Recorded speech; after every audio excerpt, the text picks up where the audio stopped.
Yes, today there are many.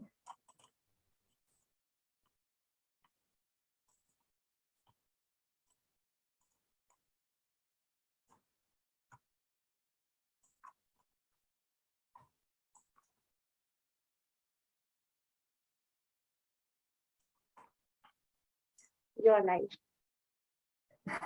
Greetings from Greece. My name is Rania, Lampou. I'm a global educator, a STEM instructor, researcher, author, the national keynote speaker, CEO, board member of IIU and country director of IIU for Greece. And International Internship University is the first virtual global university building a better and brighter future for all young learners and is committed to providing quality, accessible, affordable, skill-based virtual education to all the young learners of the globe, with the aim to provide internship opportunities in research facilities. IIU is metamorphosing the conventional education system by cutting down the additional costs and providing access to more than 1,000 plus courses and internships to their e-learners across the globe. IIU has been accredited and affiliated with the World Education Organization and the National Accreditation Organization and collaborated with the world's top universities and educational institutions through the platform of massive open online courses.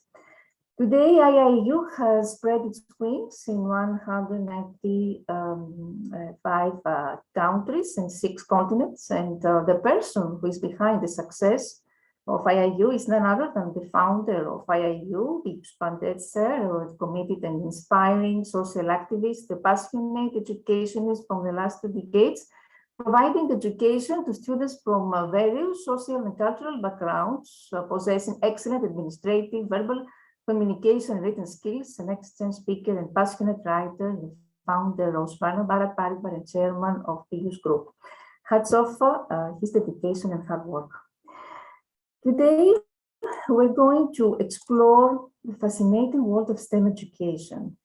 Why STEM education? Because I always say in my presentations that STEM is the future of education. So today we're going to discover a new innovative approach to STEM education, actually to STEAM education, new effective, efficient, and challenging strategies and techniques that we can introduce in our classroom.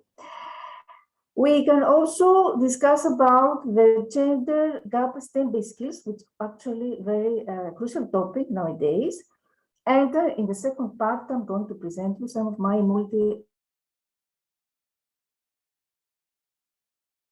work of STEM education with physics and astronomy and language teaching. So may I share now my presentation?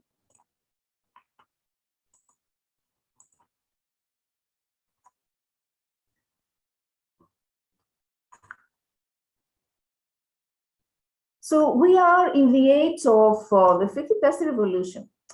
And the fifth industrial revolution is changing the world around us. Artificial intelligence, robotics, big data, Internet of Things are its new tools, and the main challenges are related to the exponential growth of digital tools that include robots, connected objects, communication systems, data centers, and associated energy consumption. The impact on jobs and industry that these tools are creating is huge. However, at the same time, they present huge opportunities to tap because we need highly skilled professionals, but at the same time, flexible, emotionally and socially intelligent manufacturing professionals that can solve already tomorrow's problems already from today. So we're talking about new curriculum, futurizing education for building a workforce for enterprise 5.0. We need a more robust professional framework. Education plays an important role in ensuring the skill readiness of the labor force. General education as well as vocational education have a critical role to play in making the labor force industry ready and to take a full advantage of the opportunity created by advanced technology. We need a similar revolution in education. So we need to ensure that our students and teachers alike get the best possible teaching learning experience.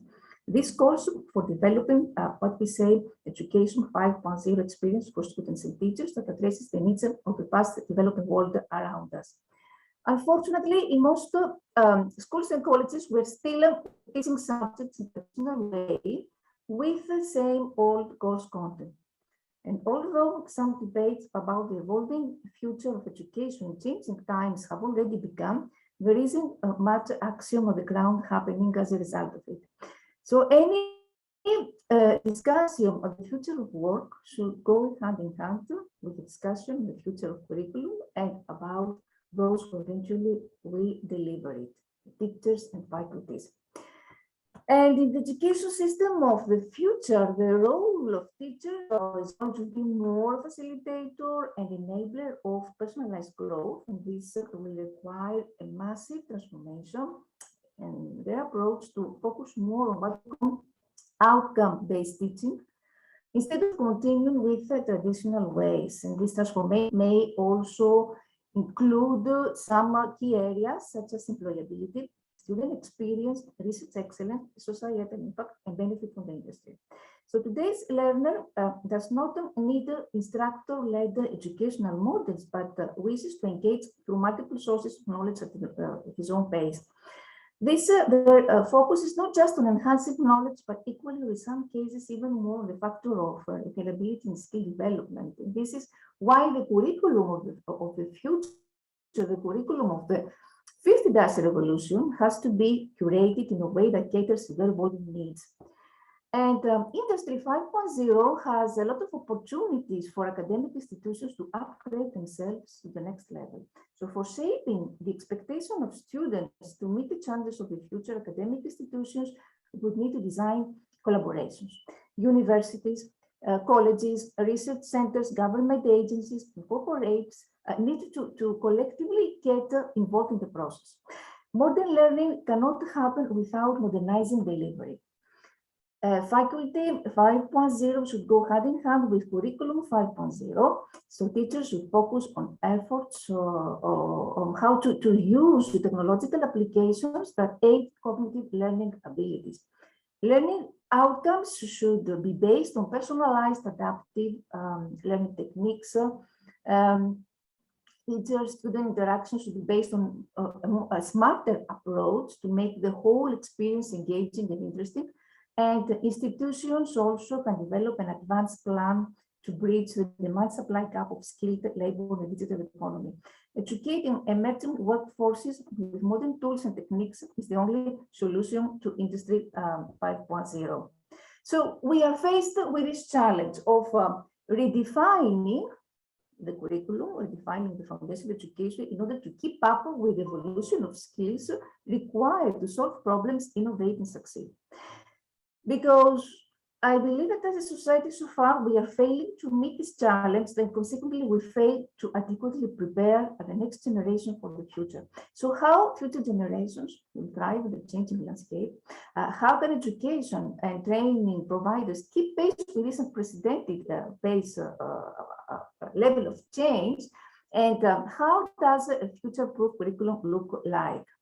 Reshaping a curriculum is a considerable challenge. It's not easy because it implies decision-making processes and various administrative obstacles, of course, because many departments and faculties are still dominated by traditional approaches, while the new industrial age requires fundamentally new mindset and visionary leadership.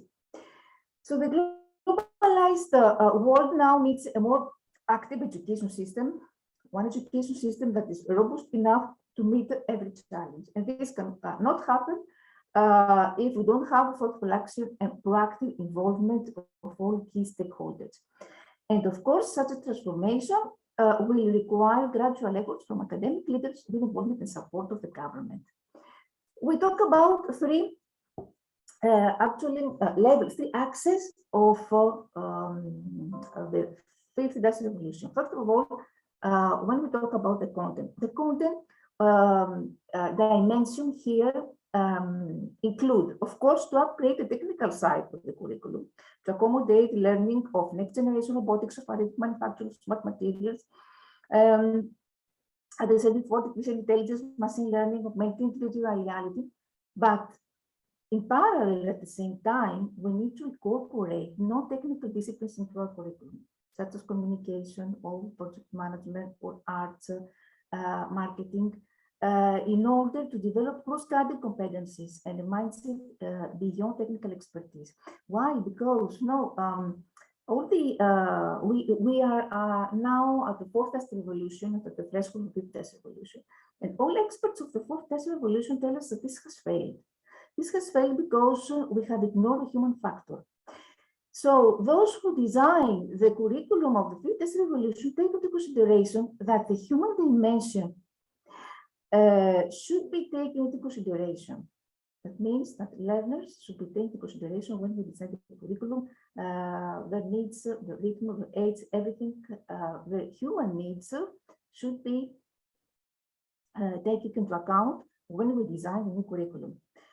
We need also to pay special attention to the question of ethics, social inclusion, diversity, sustainability. That means that we need to incorporate the sustainable development goals into our lesson plans. And of course, adopt what we call a holistic approach and teach students, for instance, data skills. Why data skills? Because they are bombarded from an ocean of data, so they need to filter all this ocean of information. The second axis is learning environment. Learning environment. So we talk about new changes. We needed to apply what we call problem-based learning, project-based learning, inquiry-based learning, challenge-based learning, passion-based learning.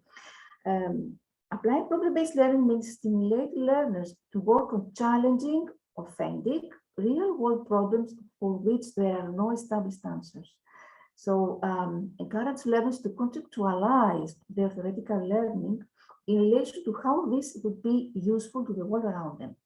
And instead of focusing on standardized thinking, correct answers and objectivity of judgment, we need to create an environment that would stimulate creativity,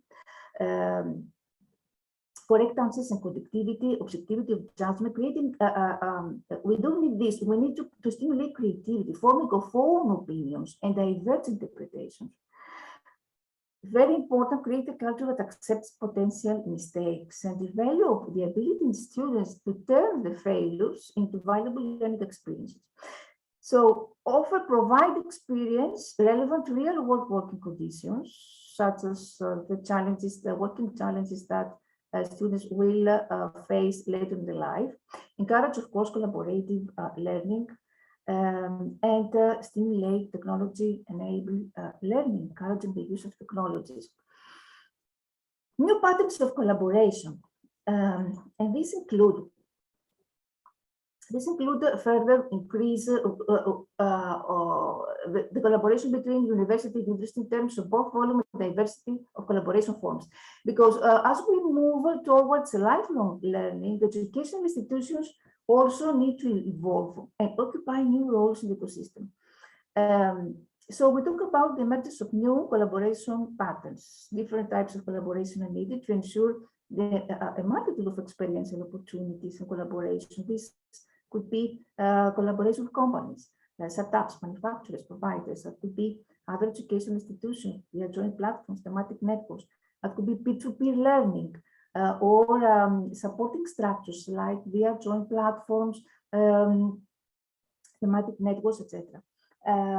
So the conceptual principles, all these that concern this axis of collaboration is how to create more opportunities for exchanging experience with other educational institutions, how to facilitate peer-to-peer learning, how to create effective learning ecosystems that engage all key stakeholder groups and an evolving collaboration form, as I said before. So what are the new trends so far? In fourth and fifth test revolution, learning can take place anytime, anywhere. We have seen during the COVID pandemic how learning tools offer great opportunities for remote self-paced learning. Flipped classroom approach also plays a huge role as it allows interactive learning to be done in class, while theoretical parts to be learned outside the class time. Learning will be personalized to individual students What this means that students will be introduced to harder tasks only after a certain master level is achieved. More practices will be provided if instructors need it. Positive reinforcements are used to promote positive learning experience and boost students' confidence about their own academic abilities. Students should have a choice, as I said before, in defining how they want to learn. And of course, should be exposed to more hands-on activities, more project-based learning. We're going to discuss about this because STEM education is based actually on hands-on activities through field experiences such as intensives, mentoring projects, or collaborative projects. And very important, we talk about new types of assessment, new types of assessment that would be, of course, holistic. So students' opinion should be taken into consideration, designing updated the curriculum. In 2020, the top skills were complex problem solving, critical thinking, creativity, conflict management. Of course, at the same time, as I said before, we need to take it into account the human factors. So we talk about social emotional learning. That could be a play-based learning, for instance, primary education, how to foster nurturing relationships, how to break down the content into smaller coordinated pieces, how to allow time to focus and foster reflective listening and reasoning and analysis. So as we are now in a model of what we call knowledge-intensive industry. This is the model of economy, the model of economy of an industry who doesn't care about the profit, but it takes all this,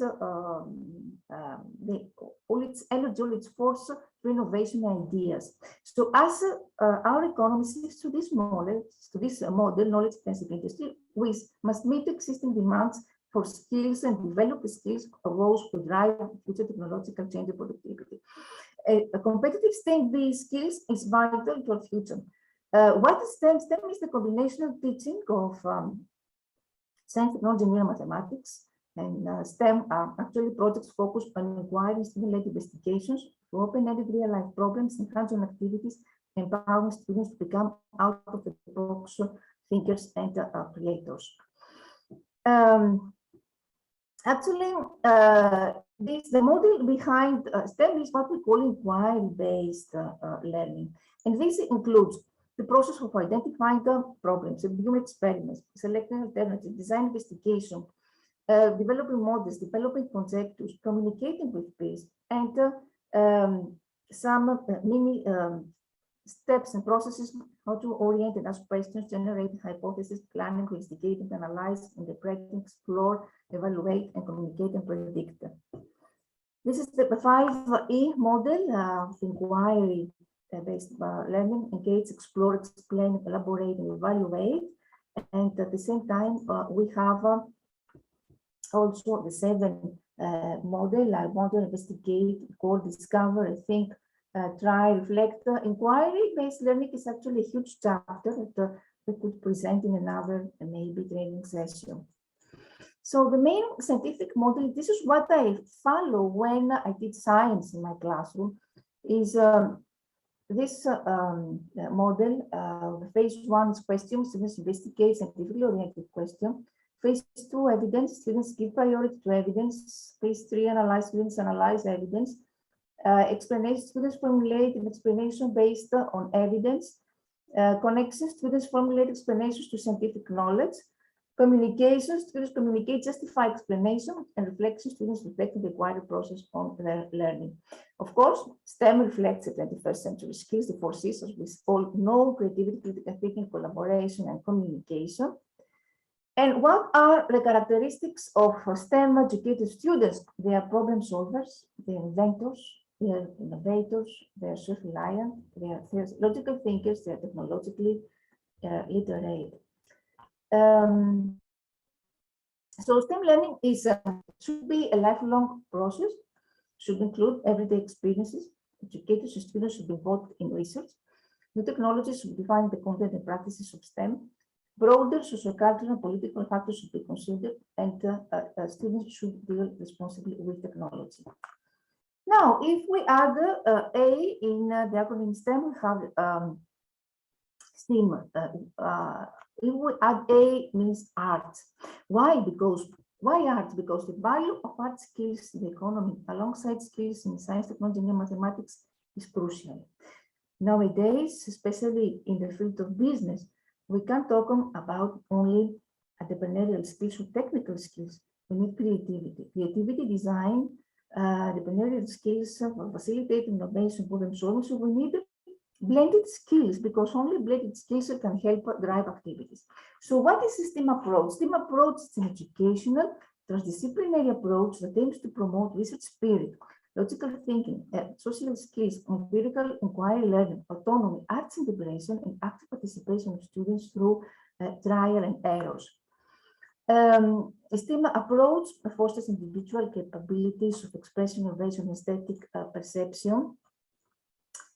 And we all know about the contribution of arts to student achievement, how this helps to develop thinking skills, reasoning ability, intuition, perception, imagination, inventiveness, problem solving, social skills, of course. Certain arts activities promote growth in positive social skills, including self-confidence, self-control, conflict resolution, collaboration, empathy, and social tolerance. Positive school environment, reading and language skills. And remember something, that art and science usually are considered as oppositional, but it's not true. Art and science complete each other. Why? Because both need intuition, both need creativity. They both require careful observation, inspiration, passion, dedication, and discipline. Both can inspire each other. So they're not oppositional disciplines, and they are not to contradict each other. Now, we can see here what is this characteristic that differentiates STEM from other methodologies. It's transdisciplinary. You can see here what happens with disciplinary, multidisciplinary, interdisciplinary, transdisciplinary. You can see these differences. When we talk about, to clarify these concepts, when we talk about multidisciplinarity, this includes subject-specific content and skills that are learned separately in each discipline, and students are expected to connect the content taught in different classrooms on their own. When we talk about disciplinarity, the concept of learning is subject from multiple perspectives. For instance, if I want to teach environment, I try to teach environment through a disciplinary approach. And this is a disciplinary approach that includes mythology, for instance. I'm trying to teach environment through mythology, through history, through physics, I don't know what else. This is interdisciplinarity. STEM is a transdisciplinary approach. That means a holistic approach. That means education that brings integration of different disciplines in a harmonious manner to construct new knowledge. So we talk about the great STEM because it's when you're doing a project, one project at the same time. This is the magic of STEM. It's an effort to combine two more cognitive disciplines at the same time in the class. And this is based on connections between subject and real world problems. So today we talk about integrated STEM. And all this is inspired by the national movement, which is called Makerspace. Makerspace is a collaborative work space inside the school or a library of a separate place, facility for making, learning, exploring, and sharing that uses high-tech to know tech tools. And these spaces are open usually to kids, adults, entrepreneurs, and have a variety of maker equipment, including 3D printers, or laser cutters, or machines, soldering irons, screen printers, etc. Now, we need to clarify two categories of STEM. The first one is what we call STEM Unplugged. STEM Unplugged is when actually you try to do hands-on activities without the use of technology. However, you include the computational thinking. Unplugged activities can be implemented without the use of computers and can be used to engage in computational thinking dimensions, as well as to enhance subject knowledge, often embedding and augmenting computer science concepts into the curriculum. For instance, when you want to simulate, for instance, a device, you can use simulated materials that you can find in your house, such as clay or Play-Doh for breaking straws, or I don't know what else. And through these simulated materials, you can simulate, for instance, a physics experiment. You can simulate, as I said before, a technological device, or simulate something else, without the use of technology. However, computational thinking is inside. What is computational thinking? Every day we talk about this. This is derived from computational science. Computational science is a multidisciplinary activity that brings together concepts from a variety of cognitive subjects. And this helps us to understand, in order to understand computational thinking, we need to know the steps for problem solving. What are the steps for problem solving? Definition of the problem, that could be from real world or science, modeling the problem, selection of the simulation method, creation of the algorithm based on selected numeric analysis methods, implementation of the algorithm in source code, evaluation of the results in comparison with real data. So computational thinking involves solving authentic problems, designing systems, and understanding human behavior by drawing on the concepts fundamental to computer science. And why we need to bring computational thinking in the STEM classroom, because it's a model of thinking that is very important to every student. And contrary to a common perception that computational thinking belongs to programming or computer science, we should highlight its multifaceted nature, because computational thinking is contained in most elements of problem solving that educators are constantly teaching their students. We are teaching computational thinking concepts even in kindergarten, when we teach students to process things with steps. This computational thinking, we just don't know of it, but it's related to computer science. I believe that teaching computational thinking is more important than the step than teaching even coding. So learning to solve problems is more, I think, critical than getting bogged down in specific details of the computer language used to solve them.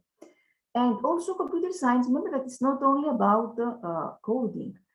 Computer science includes interface design, data analysis, machine learning, cybersecurity, networking, robotics.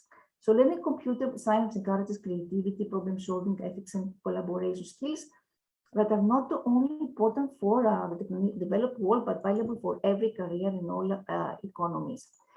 What are the components of computational thinking? Computational thinking is a model of thinking that's important to every student, as I said before. This entails, first of all, decomposition, how to solve, solving a problem involves solving a set of smaller problems. Pattern recognition, seeing a new problem as related to problems previously encountered, seeing a problem at different levels of details. In algorithm thinking, it's a tendency to see tasks in terms of smaller, connected, discrete steps. Very, very, very important, physical computing. Physical computing is considered as the tool in order to combine digital elements with the real world. So it develops communication between the physical world and the digital world of the computer. And for instance, you ask your students to take measurements of the temperature in their house using Arduino. So they use the digital device, and at the same time, we have the physical world because they have to take measurements into their house. So physical computing takes the computational concepts into the real phenomenon so that the students can use them in an authentic environment. There are for the pedagogical stages of learning, as I said before, in order to think computationally, when learners are engaged in physical computer and unplugged, making, tinkering, and remixing. Making we have already mentioned the term that used to refer to activities of groups inspired technology. They work with things, they make things, they take things apart, they develop things that solve problems. These people usually engage in practices such as prototyping, testing products, methodologies.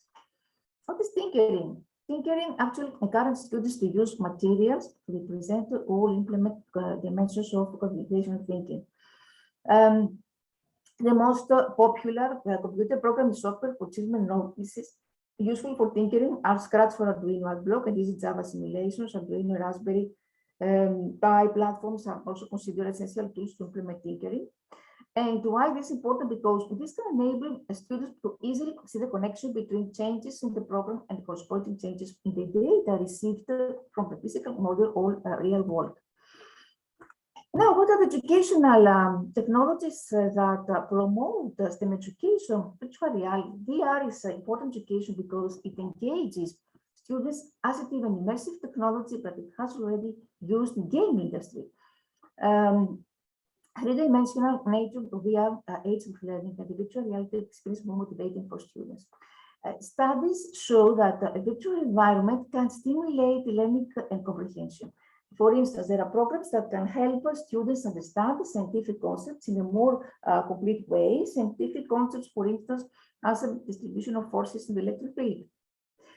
Clickers or keypads. Clickpads or keypads is a class of technology that allows students to respond and interact through small handheld transmitters. Clickers usually have a 10-digit numeric keypad, not only send a signal, but it also indicates whether it has received. Each clicker has a unique signal, and as a result, the student answers can be identified and recorded. Answers can be displayed on the projection screen, and clickers are also an effective tool, especially in large classes, because they engage students by enhancing their active participation and enjoyment of the class. They increase attention and retention, and they are most effective when they're combined with peer and cooperative learning. The classroom, I know that most of our audience knows about that, and also MOOCs. Internet of Things. Internet of Things is a network of connected physical real objects with embedded computational and networking capabilities. And in this way, the physical world is linked through the web, and smart buildings, homes, and cities can be created. And there we can mention what we call Internet of Me. Internet of Me includes smarter watches, smarter clothes, head-mounted cameras, what we call wearable technologies. Wearable technologies have many possible applications in education and training, because with wearable technologies, learning can happen anywhere, anytime. Cloud computing. Why cloud computing? Because cloud computing provides access to resources that can be requested and configured by the user. In education, cloud computing can provide learning services, virtual world simulations, or for MOOCs. It gives the teachers the necessary tools for lectures and labs according to the learners' needs.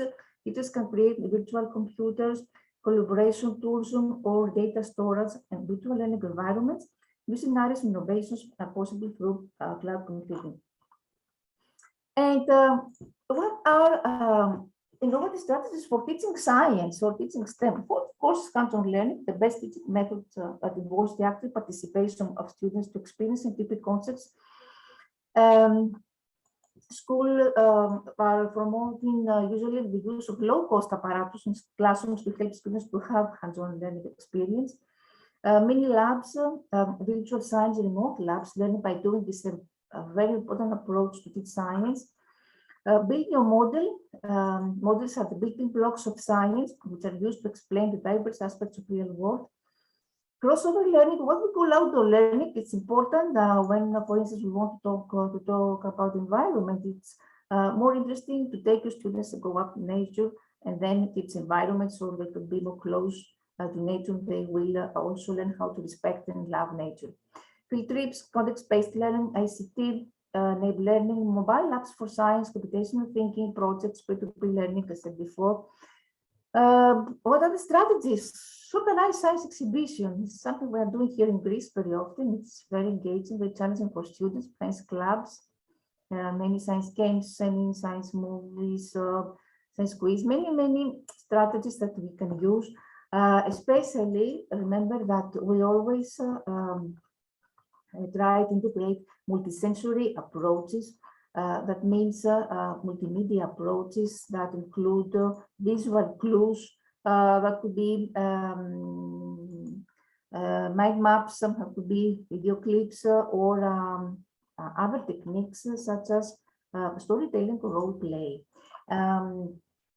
I have used in my classroom with students over 6 to 7 years old very effectively in the class of science storytelling and role play and kinesthetic activities. For instance, we have done kinesthetic representations of the model of the atom with students of 7 years old. It was very, very effective because they learn about the model of the atom only through kinesthetic representation. So role playing storytelling are also very effective techniques. A small break here to see how STEM is related to community-based learning. It's another chapter, a huge chapter. We can do another session about this. Just to say that community-based learning is a framework that includes service learning, experiential learning, school to work, youth apprenticeship, lifelong learning, and other types. It's actually these strategies that help youth and adults to learn what they want to learn from any segment of community. And the key elements of community-based learning includes community voice, thoughtful action, orientation training, reflection, analysis, evaluation. The learning strategies of community-based learning are how to encourage increased use of community resources and volunteers, develop educational partnership between schools, develop environment that fosters lifelong learning. Here I'm going to say an example here. It's a project of primary school students in a public school here in Greece. It's an amazing project. Here, what these students have done, they have created some classes, as you can see here. These classes are for people with visual impairment. So for people with special needs. So they have created a small enterprise. They have divided their role. One was the project manager, one was the project the director. So they have developed here entrepreneurial skills. So we talk about entrepreneurship skill here, entrepreneurship in education. At the same time, we STEM because they use Arduino in order to create these classes. And at the same time, we have, of course, experiential learning, community-based learning, because they have created this enterprise and they go outside in the society and they involve all key stakeholders outside the classroom. So this is the actual magic of STEM, that in one project you can combine everything. Here we can combine entrepreneurship, combine STEM, combine community-based learning, service for humanity and volunteerism, and many, many other skills, of course, critical thinking, creativity, etc. So what is happening so far? What is the progress of STEM education so far? Usually, so far there is a significant progress in STEM skills applying. Of course, there are a lot more that we need to do. Of course, there's about this a bit later, because the number of girls and young women pursuing STEM subject is lower than that of male counterparts. And this, of course, results in STEM workforce with a comparatively low representation of women. So we need an urgent action in order to ensure that the talent pool for STEM industries is attractive to both women and men, because changing the impression that science is for boys and not for girls is a huge challenge. We know, I said before, that women are underrepresented. So we need to take into account the fact that getting more girls and young women to the sector has a huge potential for the economy and women themselves in terms of career satisfaction and earnings. So we need to address the STEM skills gender gap by improving the participation of girls and women. The National Day of Women and Girls in Science, it's in February. I'm sure that here in IIU we'll organize something about this. And less than 30% of researchers worldwide are women. Only around 30% of female students select STEM-related fields of education. And it's interesting to see only 3% allow IT enroll, natural science and statistics 5%, in engineering only 8%. Women make up only 28% of workforce in science, technology, and engineering, mathematics. And here you can see that with the exception of biology, women are underrepresented in all other fields in comparison to men. Of course, that could be, this is a big topic to discuss about the key factors. Of course, gender stereotypes, male-dominated culture. We don't have time now to explain this. Fewer role models, math anxiety. And what could be the recommendations? That could be raise awareness that girls and women are as capable as boys, promote public awareness to parents, teach girls and parents that math skills are learned to change over time, emphasize stronger visible role models of women, provide professional education to teachers, expand after school and summer STEM opportunities for girls, very interesting, and increase awareness of higher education, career opportunities, pathway opportunities, and role models. So what is happening so far in higher education? We have STEM we have more enrollments. Enrollments in STEM disciplines at universities are increasing globally. Because our rapidly changing society needs highly qualified STEM professionals to develop solutions to the problems that they're facing. So there is a progress. However, what is happening in secondary education? There is a study which is called Relevance of Science Education Study, the RUSE study. This is very interesting because this study shows that worldwide, the majority of European youngsters show a low interest in science and technology. Many students regard STEM jobs as very difficult and risky, with few practical opportunities. Students who usually lack a robust efficacy are repelled by this inadequate image. So students lack a sense of relevance of science and technology. They have feel that they have lack of training in everyday practices of STEM professionals, and this results in low levels of interest and decreasing performance.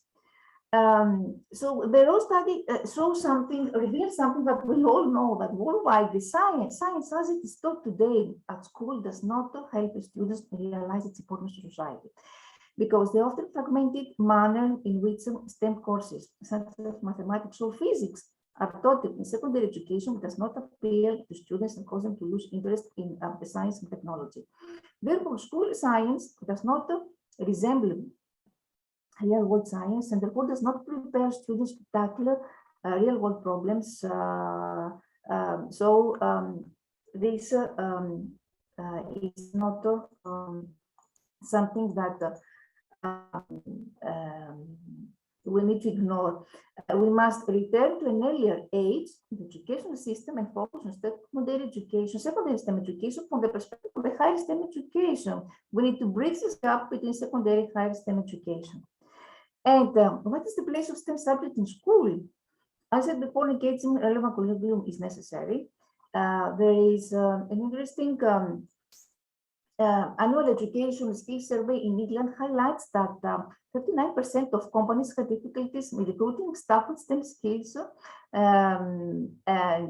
This problem was particularly acute in sectors like manufacturing and engineering, sectors that are critical to the balancing of the economy.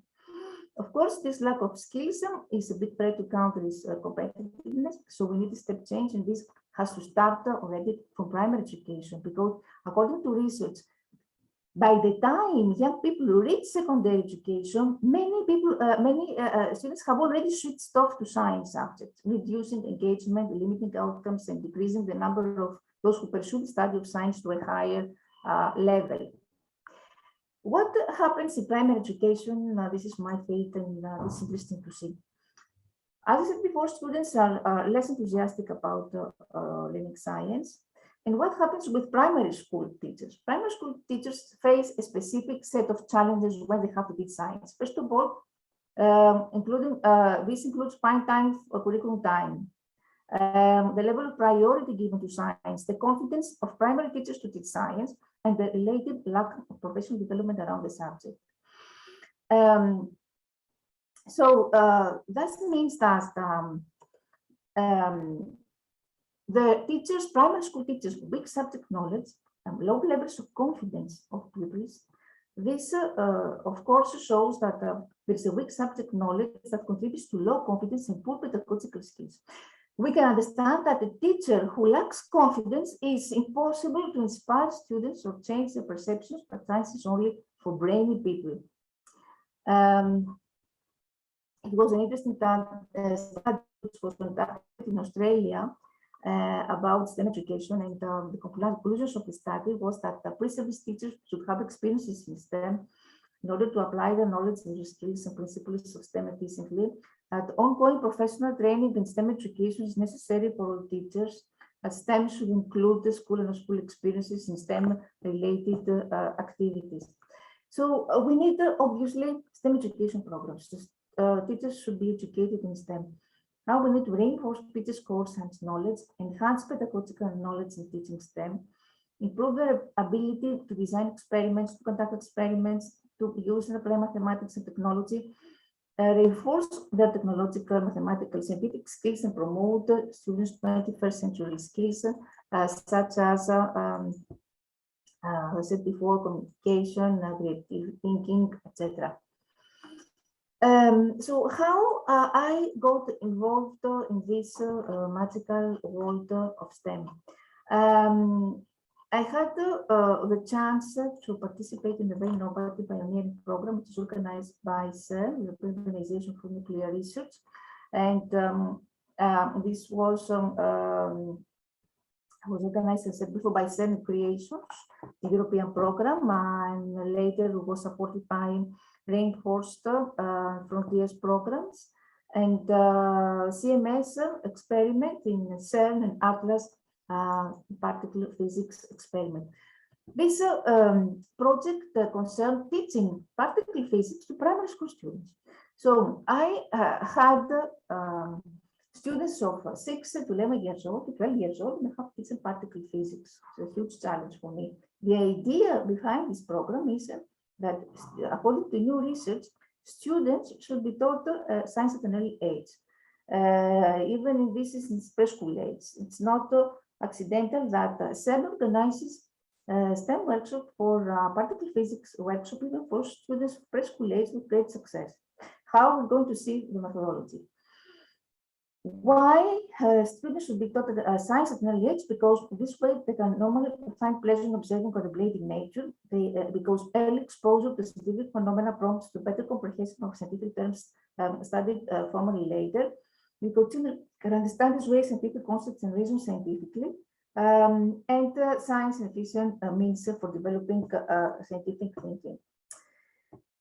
So this program obviously promotes STEM literacy and vision primary teachers and students by empowering them to become innovators and creators. And this program is actually it's based on play-based processes and methods. It contains continuing professional development courses for primary school students. What was the concept? Teachers, primary school teachers from Greece and 10 teachers from the UK visited the science installation.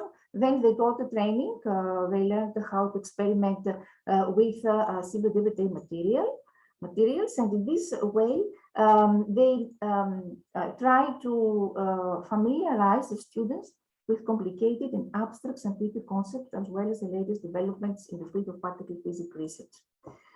So the experiment with simple materials, and when they return the countries, they have to diffuse the knowledge they acquired to the college, to the peers, to the students.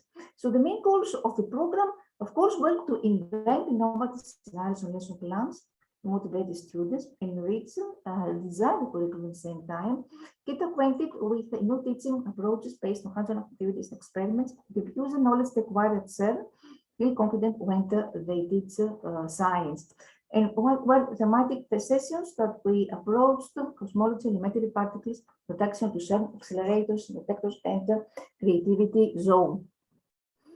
General skills, collaboration, all that we have mentioned, communication, dealing with mistakes, creativity, scientific models that I already mentioned about based on evidence, analyze, explanation.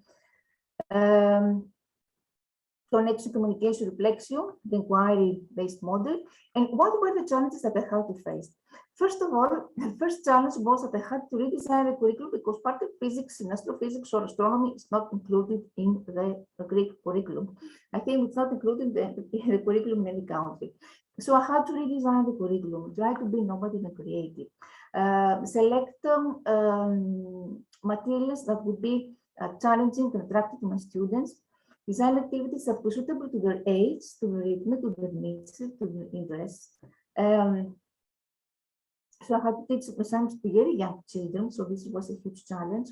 Another challenge was that I worked with underprivileged children in a building which was had a terrible infrastructure. We didn't have even an ICT room. The ICT room was difficult to use.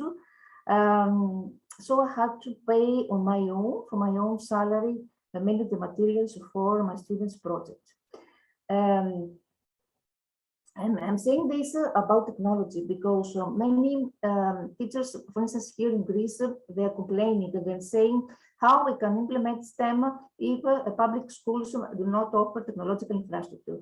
I had the same problem, and I adopted what I said before about STEM Unplugged. That means if we don't have the necessary technological infrastructure, we can still do amazing projects using simple everyday materials, as I said before. You can use a carpet, you can use Lego.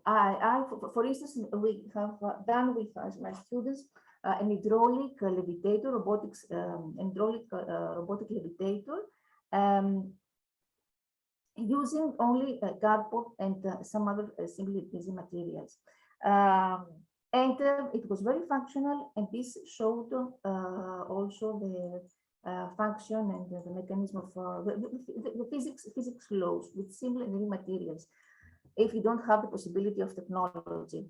I'm a STEM instructor also for the Greek Astronomy Space Company, where we try to organize many workshops and seminars and conferences for students, but also for adults, and we collaborate towards the popularization of complex concepts of astronomy for the layperson, especially for the privileged children and adults. So we always also organize many astronauts and sky observation, which have a great impact on participants, especially children, and also with the Hellenic Physics Society.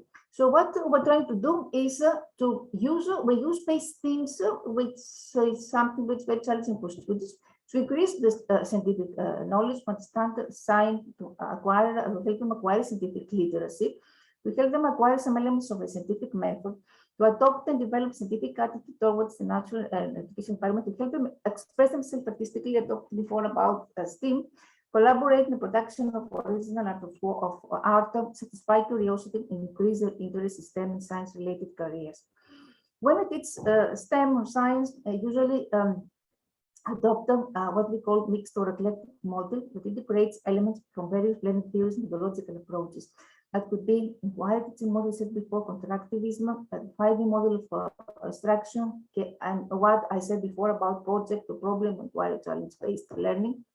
The technology said before, I won in a European competition a 3D printer, so we were lucky in the public school to use also 3D printer, and we created some models of particle detector. I'm going to show you some photos later.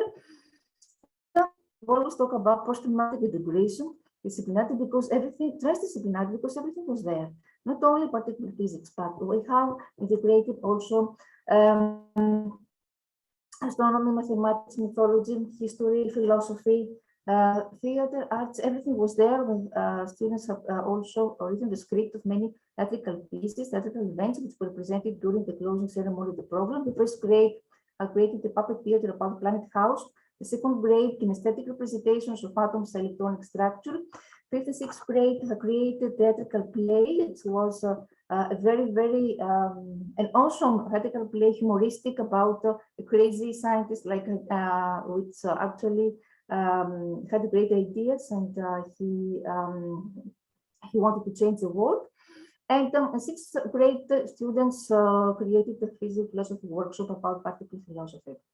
What was the outcome of this program was the production of original material, the visual material, which the formal of educational resources about particle physics, which is actually tries to popularize particle physics for all ages, not only for students, for everyone who is serious in physics. They're all free on the internet. You can find my projects.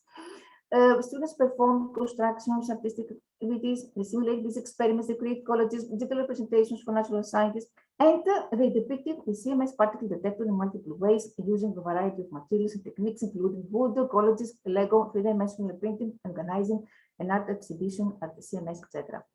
So I'm going to show you some photos. Apart from this, this is a project which we have done during the COVID pandemic, called the contribution of technology to the protection of our health. This concerns the quality of life of residents of large cities, where the most common type of living abode is an apartment within a large apartment building. This project will examine the nuisance factors of an apartment, and more specifically noise pollution, and the harmful factors of the gaseous environment, such as carbon monoxide, smoke, and dust. So a miniaturized model of apartment was constructed, and sound detection sensors, as well as a carbon monoxide detection sensor, was installed. The system technology that we used was an Arduino microcontroller, a connection board with resistors, LEDs, data measurement display, etc.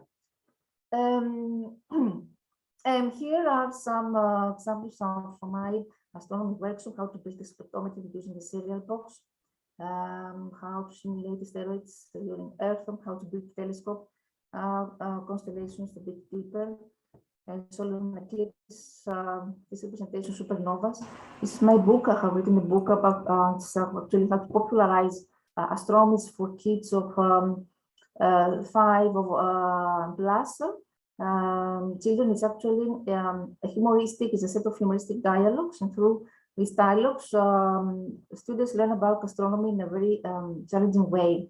It's what is the concept? Planets leave the places, and they go to Earth, they visit Earth, and there is a naive journalist that actually takes interviews from the planets, and this way we learn about the characteristics and the mentalities of each planet. So there is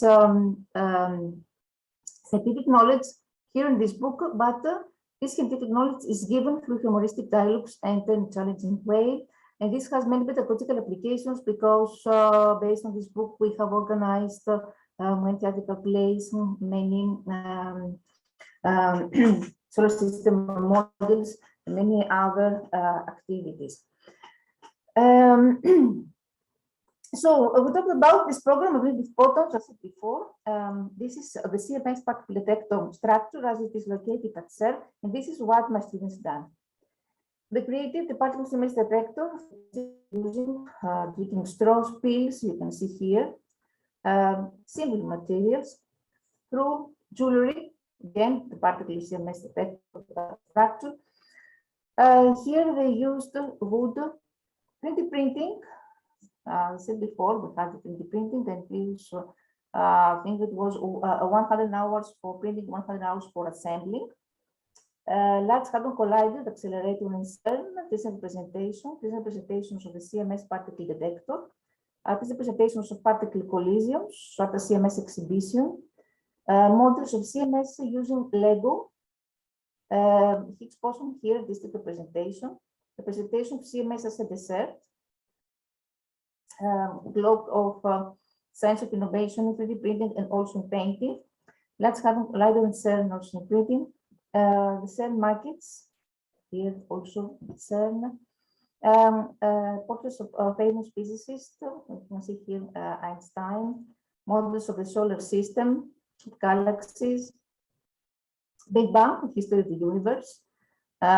Here is a simulation of a very challenging project of CMS experiment using LED flash circuit and LED laser circuit. It's here on YouTube, you can find it in a video. Models of the Atlas, and the particle detector, and with arts and crafts using the technique of shadow and light. Colleges of the particle detector CMS, using the app HP Develop Augmented Reality, mobile and tablets, virtual gallery, the faces, the moon of faces using cookies or cookies for students of 7 years old, models of thermoelectric generator, many digital activities using the free online tools. You created a digital comic flip book. And here we can see some activities through Kahoot, a functional model of electric generator with the use of breadboard. History of the universe interactive quiz created the quiz using Scratch. Articles on Wikipedia about the CMS experiment, a whole course of particle physics in platform, the Grand platform. You can find everything about this using classical games. Anyone can learn anything about this through these interactive activities. Here we can see an interactive canvas using Linoid. A huge project which lasted, I think it lasted 1 year. It was the creation of a three-dimensional timeline depicting the history of particle physics, and there we have integrated all the big events of big stations of particle physics from Marie Curie till today. Productions of radio show, the European School Radio, especially about women. Television show, which was awarded by CERN, the European Organization of Nuclear Research. It was awarded among 70 countries. It was the first in the category of primary education. You can find it. It's translated also in English, in Greek and English. The art exercises using Kubo electromagnetism experiments and also I want to say something here. You don't need to be scientists. You don't need to be a computer professional to teach STEM. This is a myth. What they have done is to promote STEM here in Greece to English teachers. So I organized a popular light show. It had a great impact all over the world, what was presented. And I presented there to English teachers a very original lesson plan, which is called Science Knows the Bullying. What is here? First of all, we can see that a teacher demonstrates in the classroom how to create a battery made of lemons. So we have here physics experiment. So we have physics so far. Why English? Because here we can see interactive worksheet. Teachers and students they experiment with different materials, and they say they formulate hypotheses and conditions in English language teaching, in English language. And they say, if I use safety pin, will the bulb light up? So they're doing the experiment, at the same time, they learn English. So far, we have physics, we have English. Why bullying? Bullying here, you can see 5 yellow lemons and 1 green lemon. The green lemon is the one who is victim of bullying. So we have integrated at the same time sociology and arts at the same time because students represented this in theatrical play at the end of the year. So the concept of STEM is that in one project we have done here, we have integrated physics, sociology, bullying, English, grammar, and theater arts. This is the fascinating aspect of STEM. Apart from this, I teach as a volunteer in Children's Oncological Hospital.